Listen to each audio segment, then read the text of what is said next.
हाँ जी, दिल्ली के तथाकथित शराब घोटाले में 2 साल से सीबीआई और ईडी की जांच चल रही है। इस 2 साल में बार बार, चाहे लोअर कोर्ट हो, चाहे हाई कोर्ट हो, चाहे सुप्रीम कोर्ट हो, एक सवाल बार बार उठा है कि मनी ट्रेल कहां है, पैसा कहां गया। ऐसा कहा गया कि शराब कारोबारियों को मुनाफा पहुंचा, बहुत ज्यादा मुनाफा पहुंचा। लेकिन अगर उन्हें मुनाफा पहुंचा तो उन्होंने किसको रिश्वत दी, उन्होंने किसको पैसे दिए?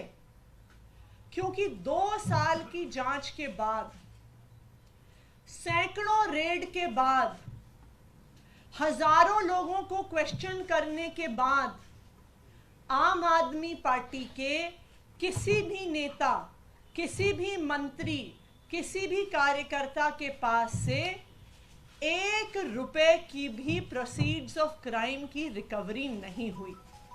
आज तक आम आदमी पार्टी के किसी भी नेता के पास प्रोसीड्स ऑफ क्राइम का, इस मनी ट्रेल का 1 रुपया भी नहीं मिला। और ये सवाल बार बार सुप्रीम कोर्ट ने भी कोर्ट में पूछा और अपने आदेश में भी लिखा कि मनी ट्रेल कहां है।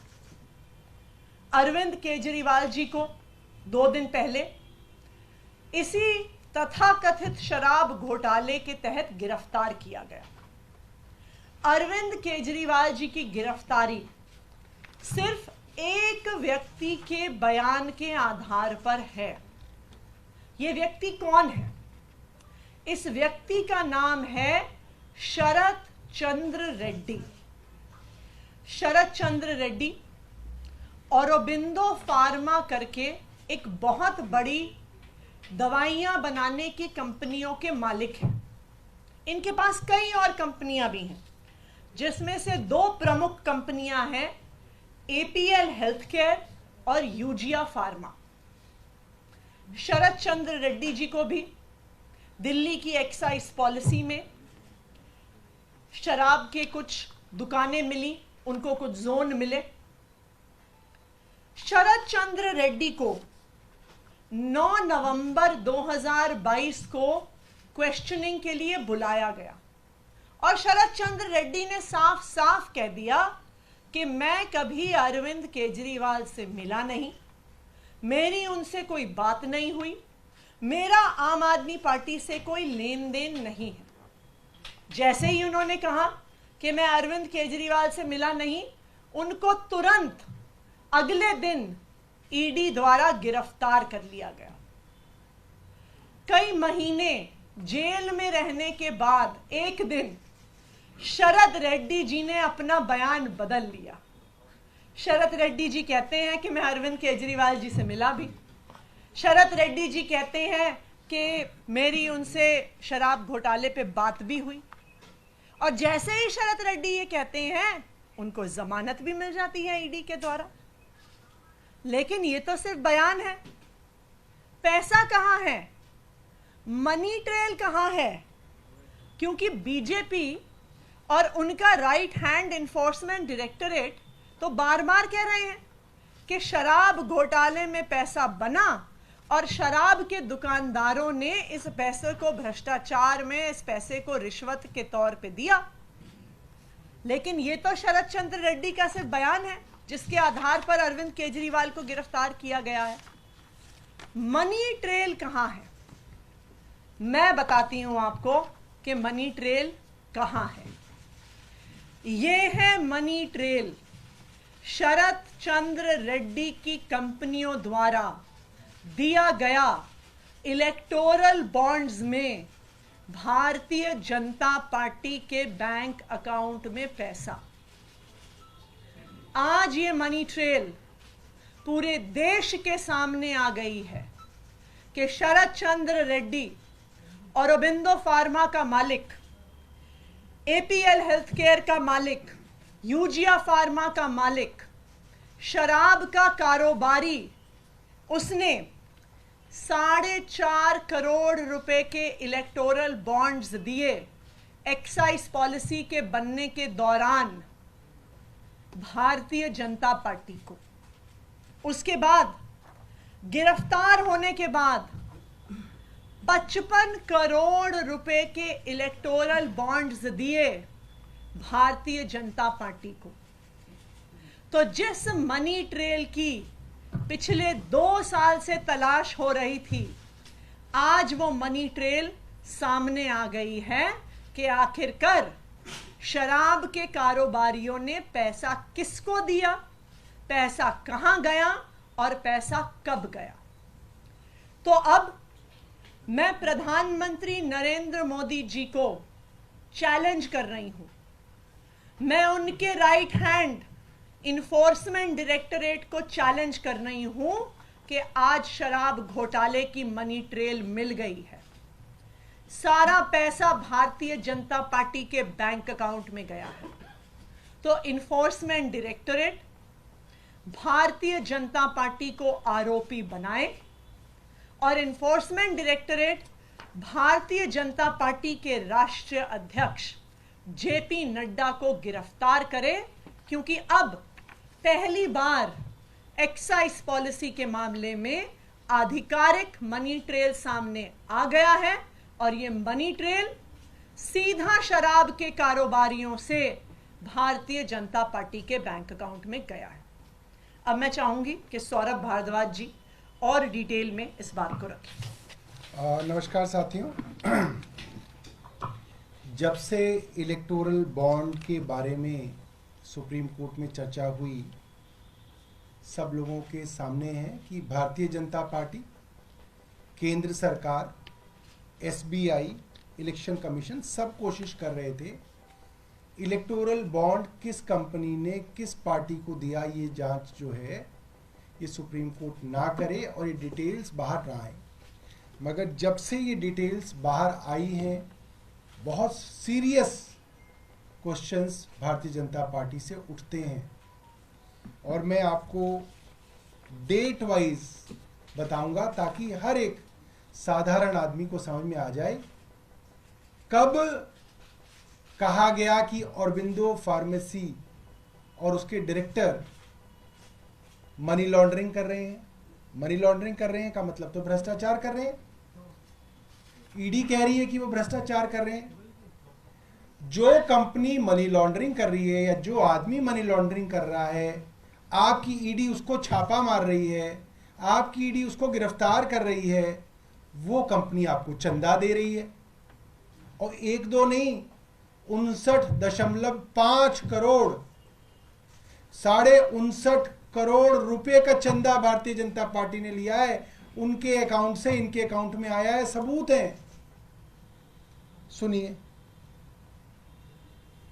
नवंबर से पहले, नवंबर 2021 से पहले की बात बतानी जरूरी है क्योंकि नवंबर 2021 में ये पॉलिसी आई और इस पॉलिसी के अंदर ईडी का आरोप है कि शरद चंद्र रेड्डी और उनसे संबंधित कंपनियों को दिल्ली के अंदर 5 जोन मिले लिकर वेंट्स के। बहुत बड़ी बात है, ये एलिगेशन है। ये पॉलिसी नवंबर 2021 में आई। तो जब ये पॉलिसी चल रही थी उस दौरान, यानी कि 5 जनवरी 2022 को ये पॉलिसी उस वक्त रन कर रही थी, इनके पास 5 जोन थे।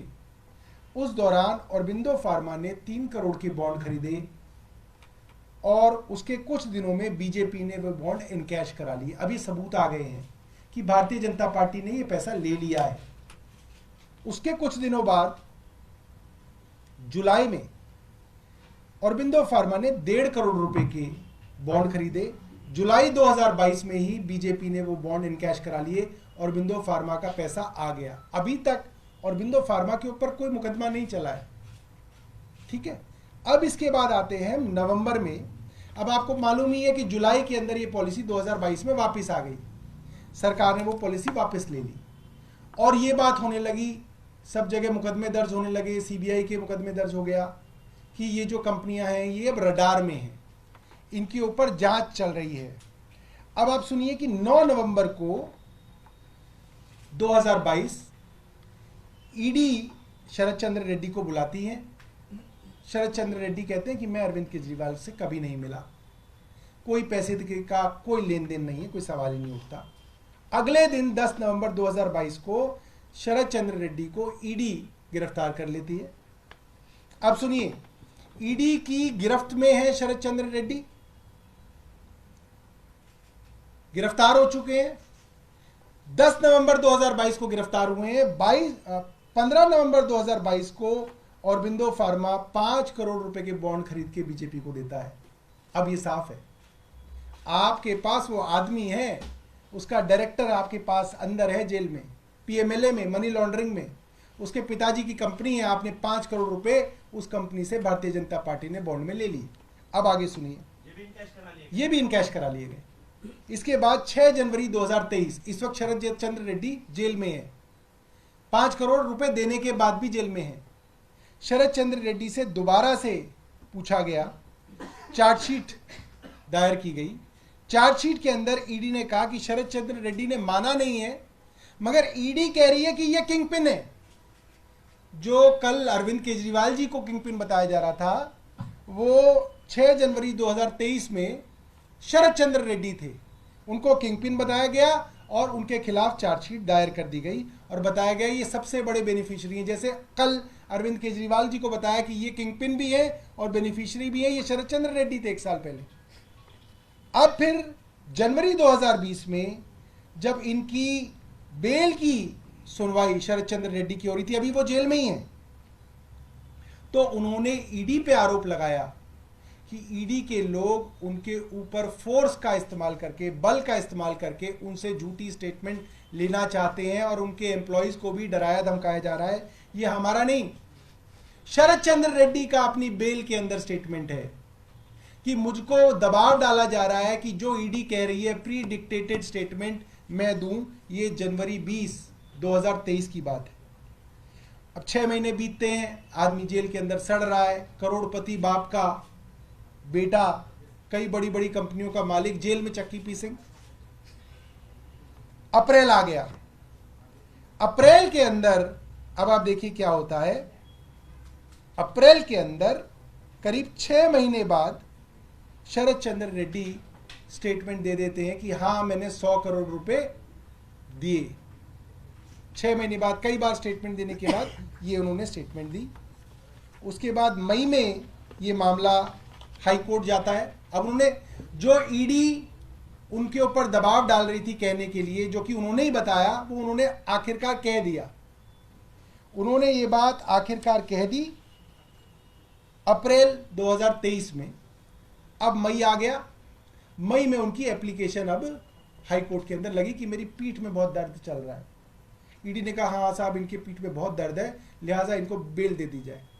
पीठ में दर्द पे हमारे यहाँ ऑफिस से छुट्टी नहीं मिलती, ईडी ने इन्हें बेल दे दी। मिलती है किसी को पीठ में दर्द पे ऑफिस से छुट्टी? आप सब कैमरामैन हैं, सब लोग हैं, पत्रकार यहाँ पे, कौन एडिटर देता होगा?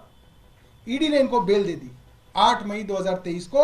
और जैसे ही बेल मिली, पंछी आजाद हुआ। 2 जून 2023 को कहा गया सरकारी गवाह बने शरद चंद्र रेड्डी, मतलब सरकार की शरण में आ गए। अब जब शरण में आ गए तो जैसे जो भी शरण में आता है फिर वो प्रसाद चढ़ाना पड़ता है। फिर आप प्रसाद की कहानी सुनिए। जून 2023 में शरद चंद्र रेड्डी अप्रूवर बन जाते हैं और नवंबर 2023 में जब सरकार को पता है कि ये मनी लॉन्ड्रिंग का आरोपी है, इसने तथाकथित तौर पे 100 करोड़ रुपए की रिश्वत दी, ये जेल में था, उस आदमी से उसकी कंपनियों के थ्रू 3 कंपनी जिनके नाम आतिशी ने बताए, पहली कंपनी औरबिंदो फार्मा और उसकी 2 सब्सिडीज से 50 करोड़ रुपया भारतीय जनता पार्टी ने लिया। 50 करोड़ रुपया छोटा मोटा नहीं है कि कोई 50,000 रुपए डाल गया प्लीज ले लो। 50 करोड़ रुपए के electoral bond Bharatiya Janata party ने शरद चंद्र रेड्डी की कंपनियों से लिए। अब क्या हुआ? ये तो क्योंकि छुपा हुआ था, किसी को पता ही नहीं चलना था किससे कौन क्या ले रहा है, किसी को बताना नहीं था। कानून बना दिया था देश में कि कौन सी कंपनी किससे पैसा ले रही है, कौन सी कंपनी किस पार्टी को पैसा दे रही है, ये कानून है देश का कि ये किसी को नहीं बताया जाएगा। सुप्रीम कोर्ट ने एक पिटीशन को डिसाइड किया और आर्म ट्विस्ट करके, हाथ मरोड़ के केंद्र सरकार की ये लिस्ट जो है डलवाई। ये लिस्ट डलती है 21 मार्च 2024 परसों शाम को 6:30 बजे, 7 बजे ईडी अरविंद केजरीवाल जी के घर में, 9 बजे अरविंद केजरीवाल जी गिरफ्तार। ये चल रहा है आज इस देश के अंदर। क्यों चल रहा है ये सब समझते हैं, क्योंकि कल 21 तारीख को भारतीय जनता पार्टी की पोल खुल गई। अब ये तो भारतीय जनता पार्टी वाले ही ये पाठ हमें इतने दिनों से पढ़ा रहे हैं मीडिया वालों को कि अगर पैसा पॉलिटिकल पार्टी के पास आ जाए तो वो भी आरोपी बनती है। ये तो भारतीय जनता पार्टी के ही सारे के सारे जो है प्रवक्ता हमें 1 साल से समझा रहे हैं। संबित पात्रा जी, वो जो है भाटिया जी, एडवोकेट साहब, स्मृति ईरानी जी, तो अब आतिशी जी ने बता दिया। 59.5 करोड़ रुपया इन कंपनियों से भारतीय जनता पार्टी को मिला है। स्टेट बैंक ऑफ इंडिया ने बताया है, इलेक्शन कमीशन की वेबसाइट पे पढ़ा है, कोई सबूत की जरूरत नहीं है। जिसमें 55 करोड़ रुपया वो है जब वो आरोपी बन गया था, जब भारतीय जनता पार्टी की केंद्र सरकार को पता चल गया था और पूरी दुनिया को पता चल गया था कि वो मनी लॉन्ड्रिंग का आरोपी है, उसके बाद भी इन्होंने उससे 55 करोड़ रुपए ले लिया। तो जैसा कि आतिशी जी ने कहा, इस मामले में क्योंकि मनी ट्रेल सीधे तौर पे भारतीय जनता पार्टी में जा रही है, प्रोसीड्स ऑफ क्राइम सीधा सीधा भारतीय जनता पार्टी तक पहुंच रहा है, लिहाजा भारतीय जनता पार्टी को इसी केस में आरोपी बनाना चाहिए। और जिस तरह से अरविंद केजरीवाल जी को गिरफ्तार किया गया, क्या कहा है कि भाई जिस पार्टी को फायदा मिला उसके कन्वीनर है। तो अब भारतीय जनता पार्टी को फायदा मिला, उसके कन्वीनर कौन है आप जानते हैं। उनको भी भाई ईडी जो है उनकी भी सेवा करे, सिर्फ अरविंद केजरीवाल जी की नहीं। तो ईडी से ये है कि ईडी जाए और भारतीय जनता पार्टी के जो प्रेसिडेंट हैं जेपी नड्डा जी, उनसे पूछताछ करे, और अगर पूछताछ में वो सहयोग नहीं करते तो उनको भी गिरफ्तार किया जाए और भारतीय जनता पार्टी को आरोपी बनाया जाए।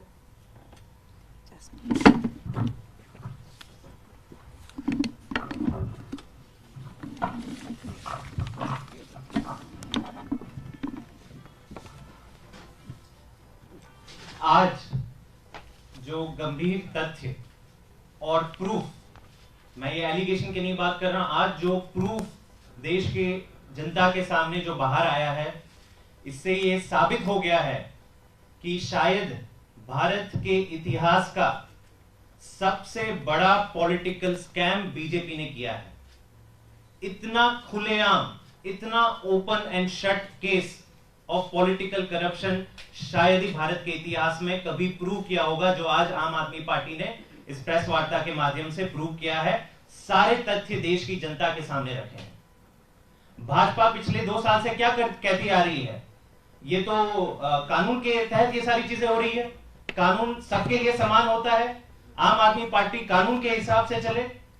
आप अपने मन में केवल एक सवाल पूछिए कि अगर ये सारा पैसा शरद चंद्र रेड्डी ने आम आदमी पार्टी को दिया होता तो क्या आज आम आदमी पार्टी के लोग बाहर होते, या एक के एक सारे 40, 50, 100 नेता सारे जेल के अंदर होते। और अगर यही प्रमाण आम आदमी पार्टी के साथ लागू होता है तो भाजपा के साथ क्यों नहीं होना चाहिए। खुले आम वसूली हो रही है, केवल और केवल पॉलिटिकल कॉन्स्पिरेसी नहीं है ये कि आम आदमी पार्टी के नेताओं को अंदर डाले।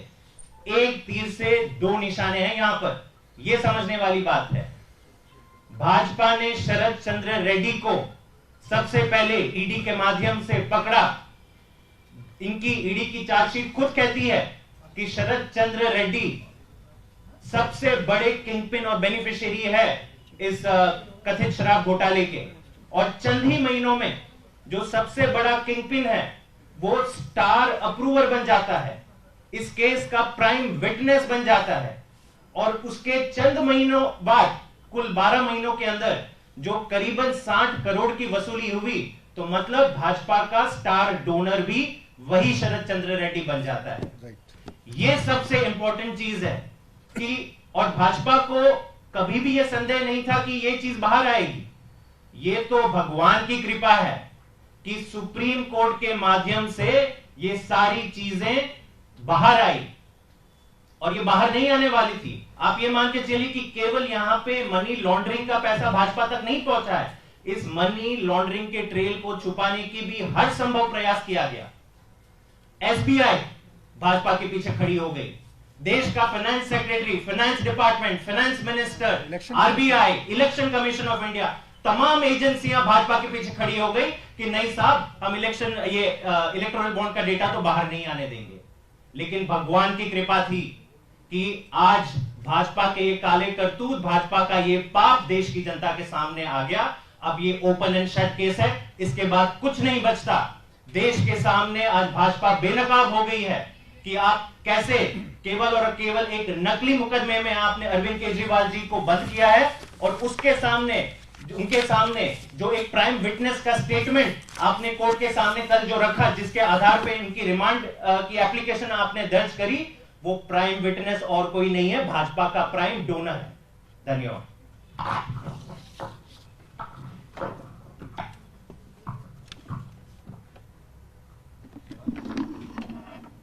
सभी पत्रकार साथियों को नमस्कार।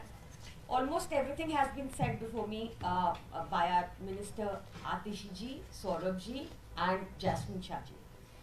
तो आपने 2 साल से लगातार प्रोसीड्स ऑफ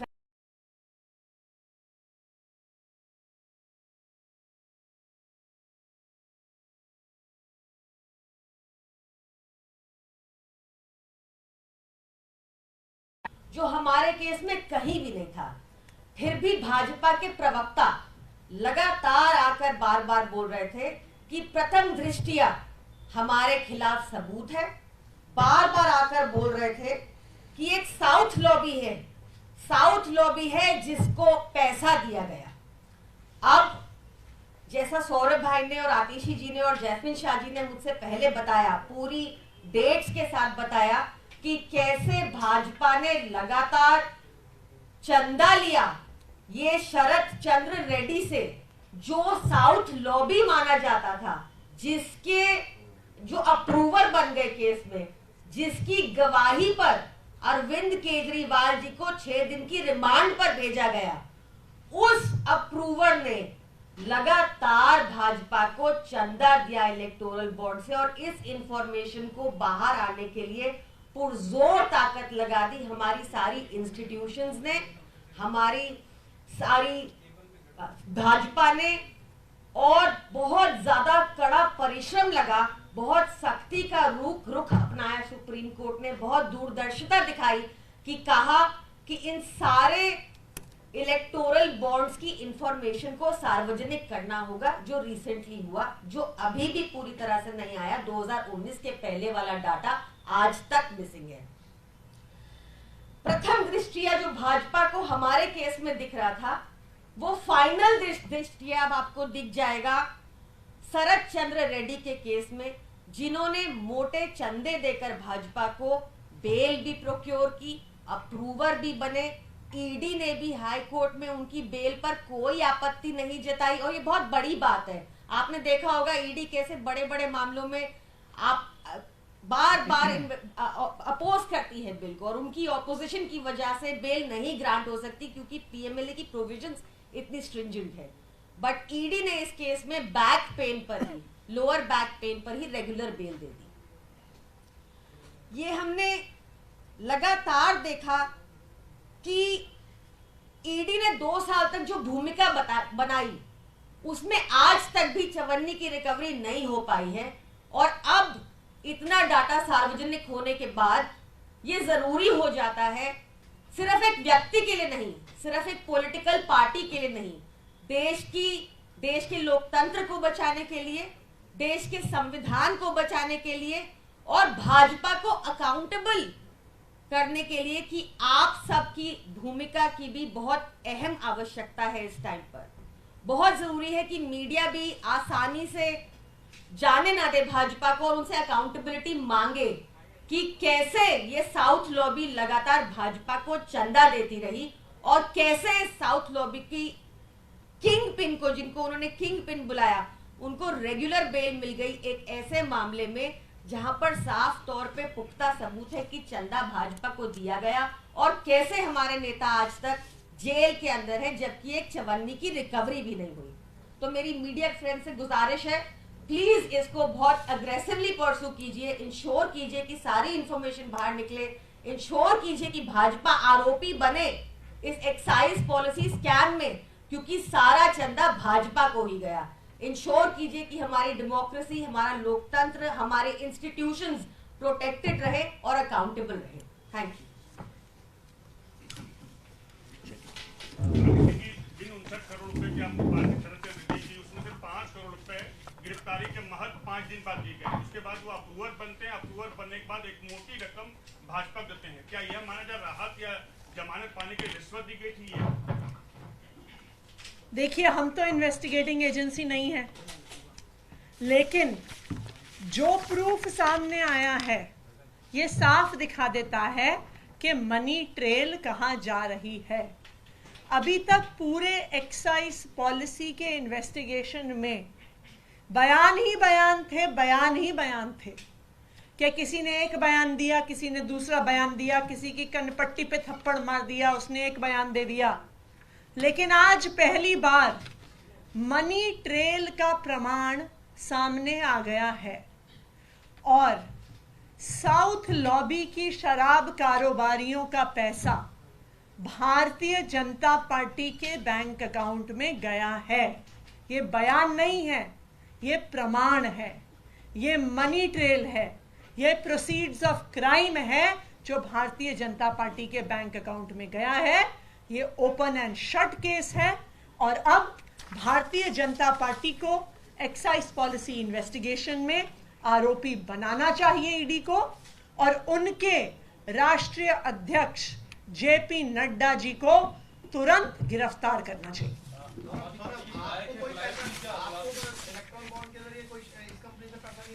शरद चंद्र रेड्डी से मेरे को जो जानकारी दी गई है ऐसा नहीं है। अगर होता तो अब तक तो भारतीय जनता पार्टी जो है प्रेस कॉन्फ्रेंस कर रही होती। ये लेकिन आरोप लगेगा कि हो सकता है कि इसी तरह से जो आप आरोप लगा रहे हैं कि पैसा रूट करा के लाया गया, ऐसे ही बाकी लिकर कंपनीज ने आम आदमी पार्टी को ईबी के थ्रू फंड किया। हमारा भी ईबी का डेटा पब्लिक डोमेन में है। कितना 20 करोड़, हमें 60 करोड़ हमें ऐसे ही कुछ 20-30 करोड़ रुपए मिले हैं इलेक्टोरल बॉन्ड्स में, अलग अलग लोगों से, अलग अलग कंपनियों से। नहीं, हम तो सेम कानून, तो देखो जो कानून बीजेपी पे है वो हम पे लागू है, हो, बिल्कुल जो हम पे लागू है वो उन पे लागू हो। हम ये नहीं कह रहे कि हमारे लिए अलग कोई कानून बना। सौरभ जी, अभी कुछ रेट की खबर आ रही है जिसमें आपने बताया कि पटियाला से उनके यहाँ पर रेट चल रही है, के कविता की करीबी है, उनके भाई की पत्नी, उनके यहाँ रेट चल रही है, सीबीआई दूसरे मामले में महोमत यहाँ पर रेट कर रही है। इस पर आप क्या कहेंगे, क्योंकि रेट की संख्या बढ़ती जा रही है? देखिए, आज सिर्फ भारत नहीं, पूरे विश्व के लोग इस बात के लिए चिंतित हैं, विश्व के अलग अलग सरकारें इस बात के लिए चिंतित हैं कि दुनिया की सबसे बड़ी डेमोक्रेसी खत्म होने को है। इस डेमोक्रेसी जिसके ऊपर नाज करते थे उसमें आज इस तरीके की सरकार है जो सारे विपक्ष को खत्म करना चाहती है, ओपन है। और जैसे किसी और देश के अंदर जब विपक्ष पे हमला होता है और डेमोक्रेसी खत्म होने की बातें आती हैं तो भारत को चिंता होती थी, इसी तरीके से आज पूरे विश्व को जो है हिंदुस्तान की डेमोक्रेसी के लिए चिंता है। जर्मनी से भी स्टेटमेंट आया है, जर्मनी से भी स्टेटमेंट आया है। कई बड़े बड़े अखबार, इंटरनेशनल न्यूज़पेपर्स, वॉशिंगटन पोस्ट है, फाइनेंशियल टाइम्स है, इकोनॉमिस्ट है, न्यूयॉर्क टाइम्स है, कई बड़े बड़े अखबार हैं जिनके अंदर ये चिंता जो है जाहिर हो रही है कि हिंदुस्तान की जो प्रजातंत्र की व्यवस्था थी वो आज बड़े सवालिया निशान उस पर खड़े हैं।